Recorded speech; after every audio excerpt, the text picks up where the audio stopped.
you want to go ahead and say and spell your first and last name for us, just so we don't mess anything up. Okay, should I look at you? Yeah. Okay. Jackson Katz, Jackson, Okay. Dr. Katz, why are you educating males about this? Why now? Well, you know, historically the issues of sexual and domestic violence have been seen as women's issues that some good men help out with, and a big part of my work is to try to help people think, you know, out of the box, if you will, and think about these issues not as women's issues that good men help out with, but actually as men's issues, because we have this ongoing problem of sexual violence and domestic violence and sexual abuse of children and teen relationship abuse, and it's just so much of it's preventable.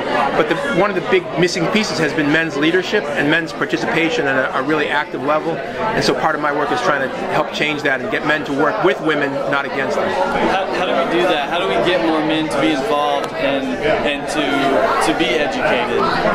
Well, it's my perspective is that it has to be institutionalized. It's not just individual men have to take initiative, but especially men who are in positions of leadership and institutional authority, like school, you know, principals and coaches and faith community leaders and political leaders and business leaders. These are, in the cases of when they're men, these men need to be actively involved in helping to change the institutional practices in their schools, in their communities, in their congregations, in their businesses.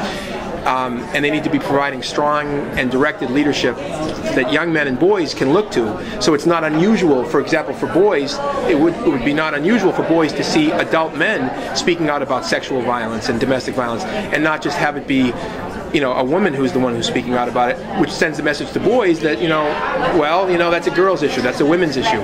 So even though individuals have to take initiative, like a guy, if his friend tells a joke about rape, a guy, you know, a 16-year-old guy or a 20-year-old college student should turn to him and say, hey, that's not funny. They keep you talking about my sister, my girlfriend, my mother. That's important, but it's also important that powerful men in leadership positions prioritize these issues in a way that we haven't up till now.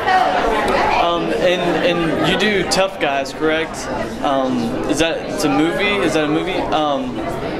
You talk about the media a little bit. How does the media play a role in what males think?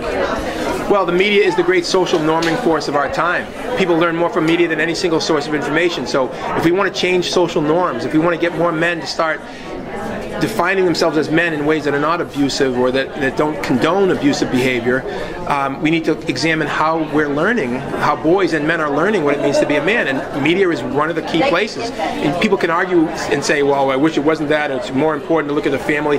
This is naive talk in the 21st century. Media is incredibly influential in shaping what it means to be a man or a woman, and so we have to use critical analytic tools to understand how the media affects the way we think as a way to counteract some of the negative aspects of it. Now, obviously, there's media that's really good, and there's complex portrayals of men as well as women. I don't mean to make a completely broad-brushing statement about media, but let's face it, media is an incredibly omnipresent factor in our culture, and so I think it's naive to think that we can really transform the violent culture that we live in without critically examining media and bringing that into the conversation.